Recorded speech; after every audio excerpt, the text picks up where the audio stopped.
Hey everyone, did you know that over 90% of you watching right now haven't hit that subscribe button? If you enjoy our content, take a second to subscribe. It's free and it really helps us keep bringing you great stories every day. My name is Daniel Reed. I'm 32 years old and 6 days before my wedding, the woman I was supposed to marry betrayed me in a way so complete, so calculated, it should have broken me. But instead it awakened something quieter, deeper. Not rage, not bitterness. Something more dangerous to a liar, clarity.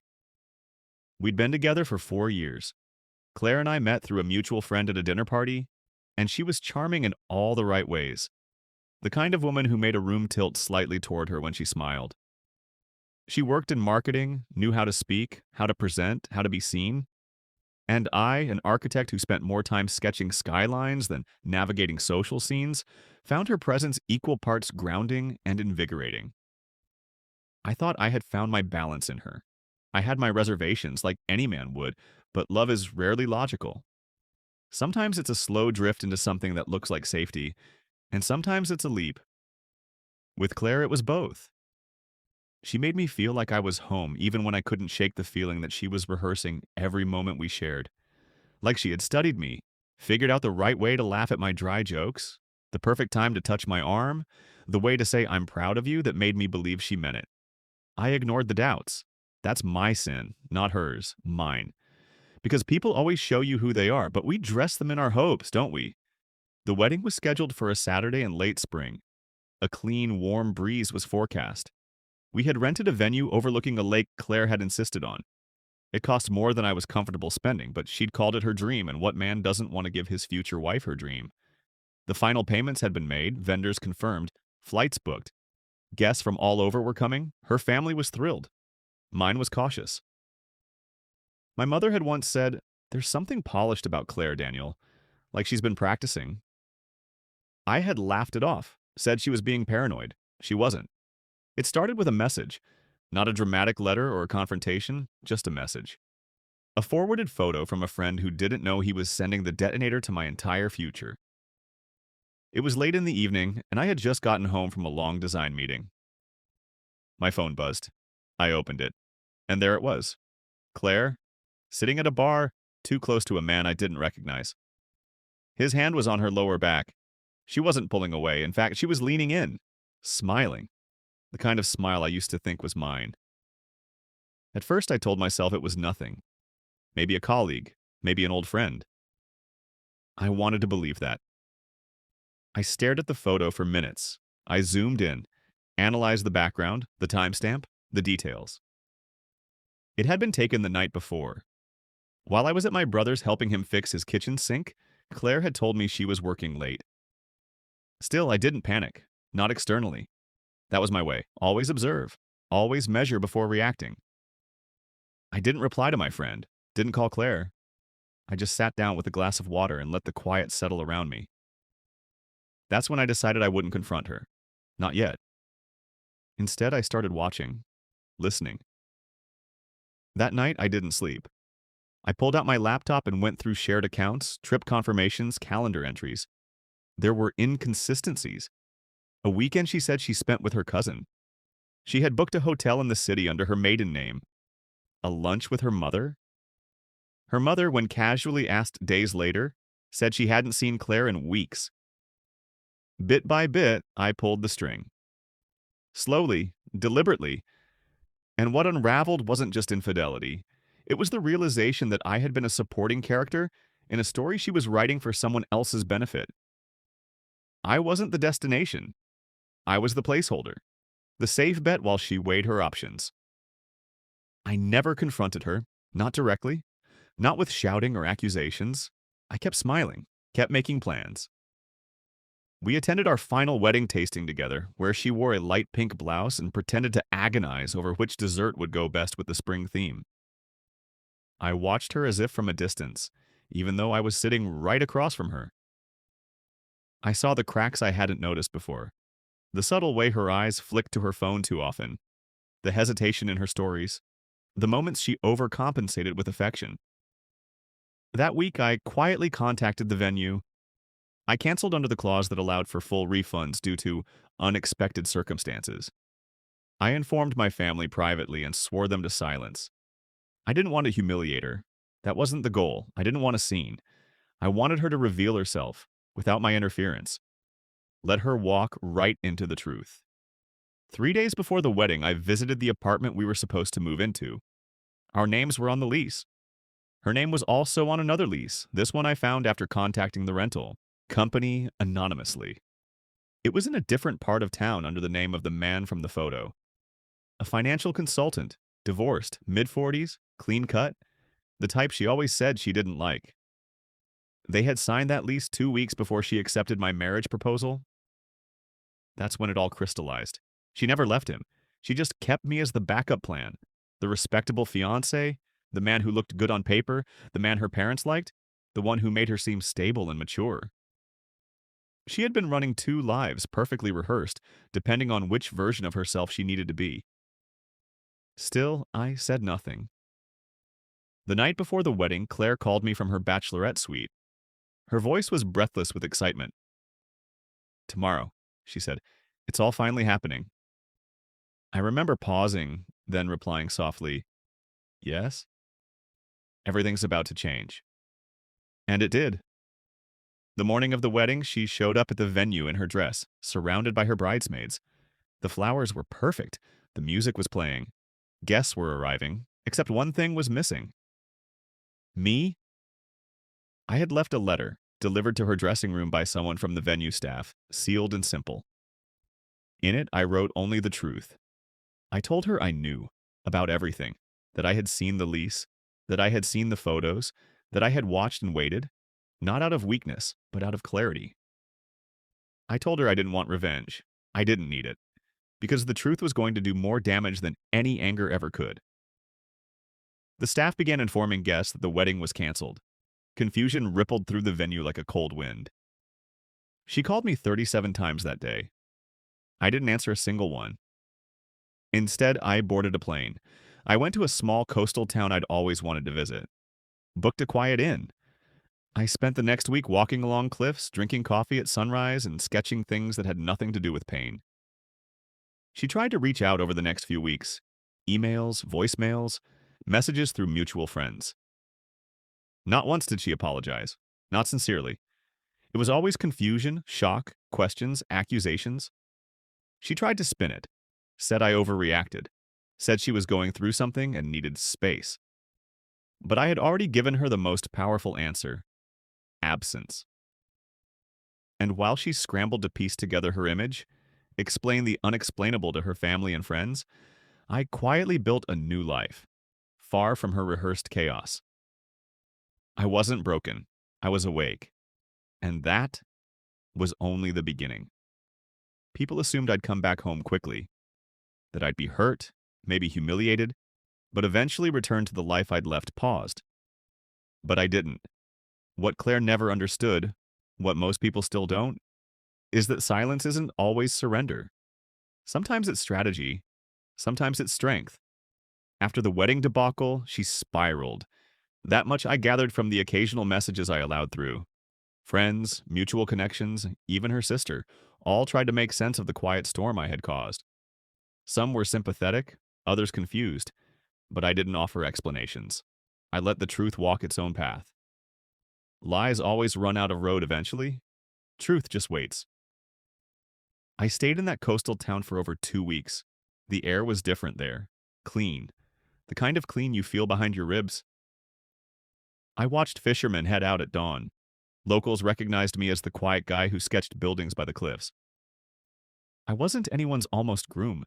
I wasn't the man left at the altar because, in truth, I wasn't the one left at all. I was free. One afternoon, I got a message from my assistant, Ellie, back at my firm. She said Claire had stopped by, unannounced. She looked tired, was the word Ellie used. Said she left a note. I told Ellie to throw it away. I didn't need to read anything else from someone who only used words to manipulate. Still, I was curious. Not about what she wanted to say, but about how quickly her world was unraveling without my participation. So I started paying quiet attention again. I never hired a private investigator. I didn't need to. When people like Claire live two lives, they can only juggle them as long as no one's watching both hands. But when the spotlight shifts, even slightly, things start to fall. I found out that the man she had been seeing, the one she signed the lease with, had a reputation, one not visible at first glance. Divorce records showed a pattern: financial disputes, allegations of dishonesty in business deals, a lawsuit filed by a former partner, quietly settled. Claire had jumped ship thinking he was the real deal, but he was just shinier bait. It wasn't long before I heard that he had backed out of their shared apartment lease, left her with the rent. Rumors circulated that he had already moved on to someone else, someone younger, someone newer. Claire had tried to play both sides and wound up alone. Still, I didn't reach out. I kept building something for myself instead. Back in the city, I resumed work. My firm had taken a hit from the chaos, but I didn't let the damage spread. I'd planned ahead. I spoke with clients directly, handled concerns with grace, and kept the personal separate from the professional. The wedding was never mentioned. No dramatic statements, just progress. Meanwhile, Claire's social life, once perfectly curated, began to crack. Photos disappeared from her pages, captions changed. She unfollowed people we both knew, quietly retreating from the circles she once dominated.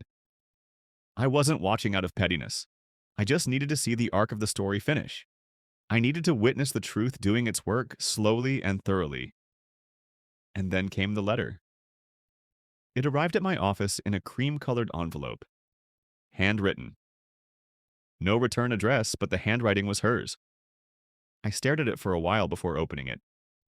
Inside were 5 pages. Her voice trembled in the ink, even if her words tried to sound composed.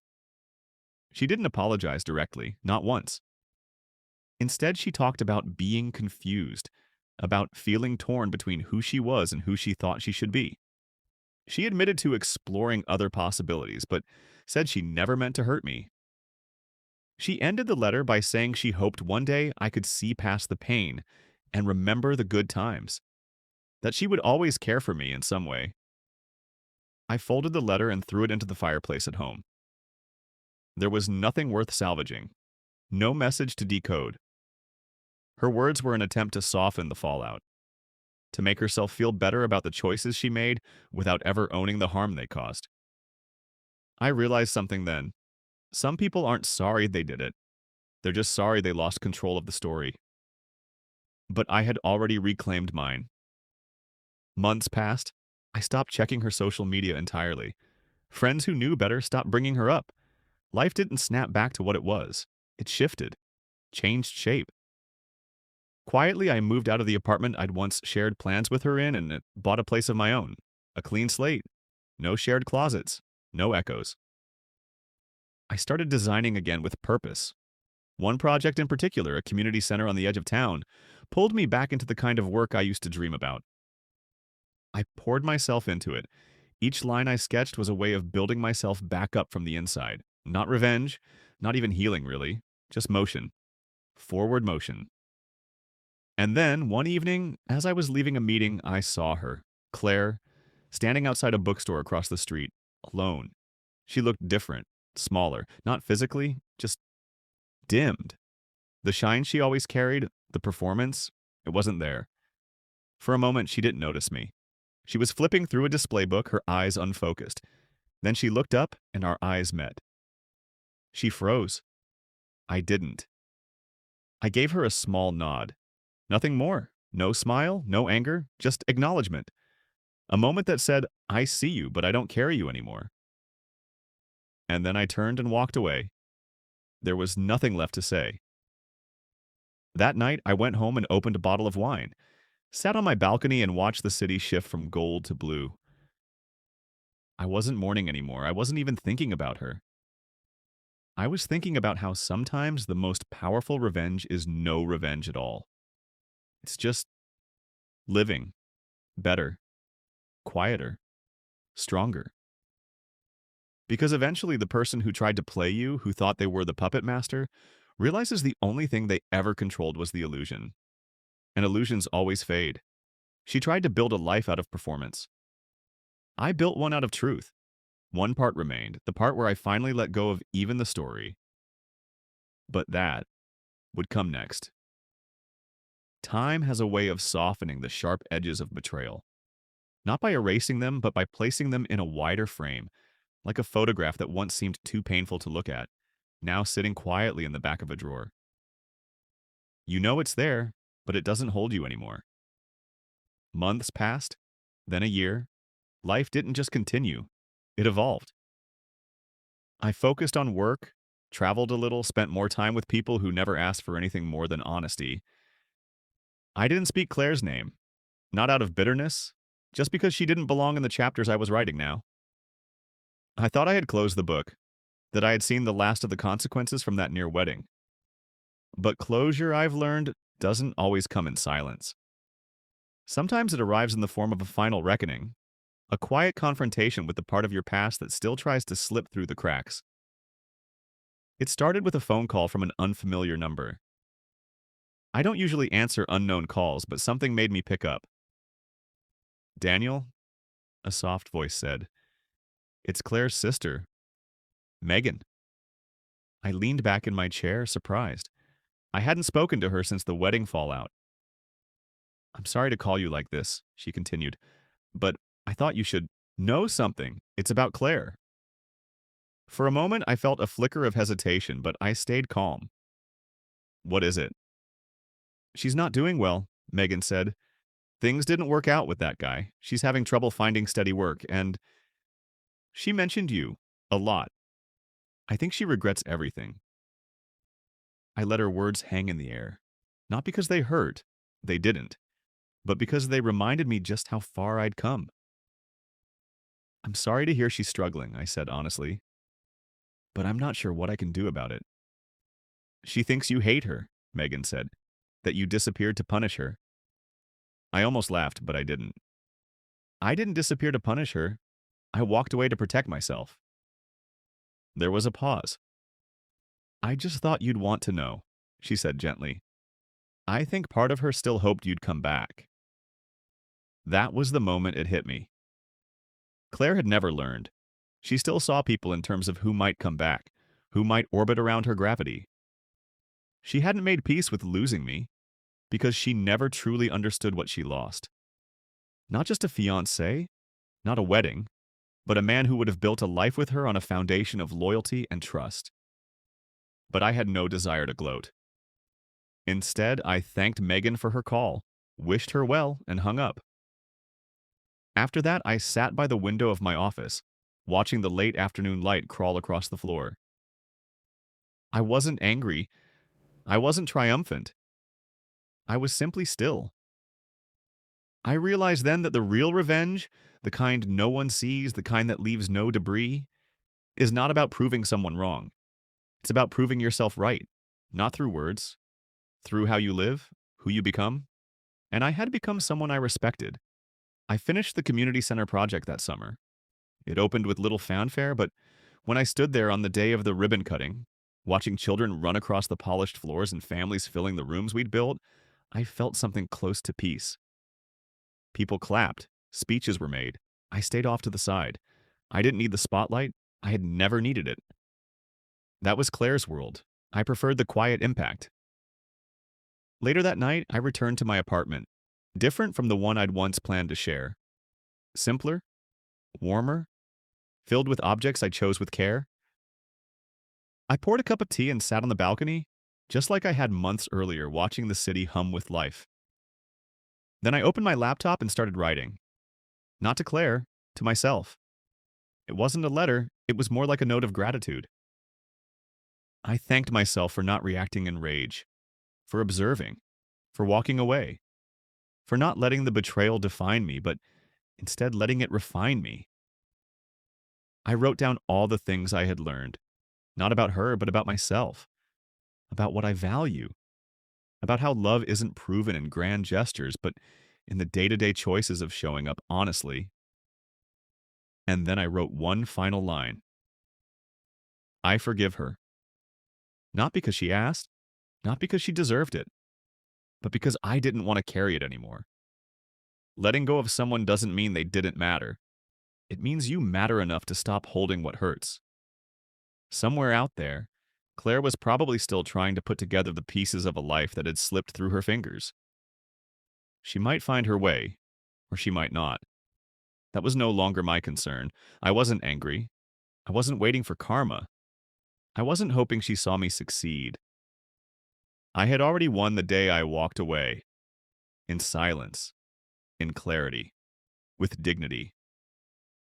The final chapter came one evening about 2 months later. I was sitting in a small cafe, reviewing notes on a new housing project.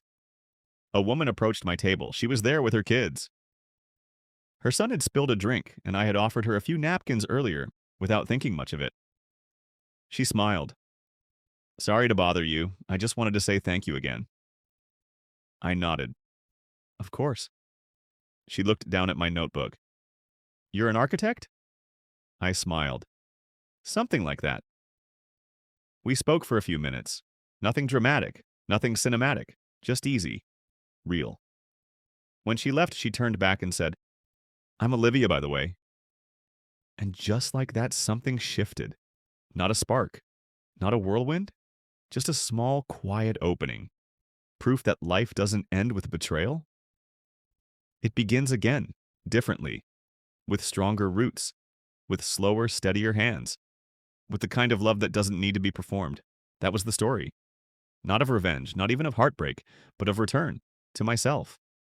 And of the kind of peace that comes when you choose not to fight fire with fire, but to walk away and let the truth do the burning. Because in the end, the loudest revenge is a life well lived. And mine was just getting started.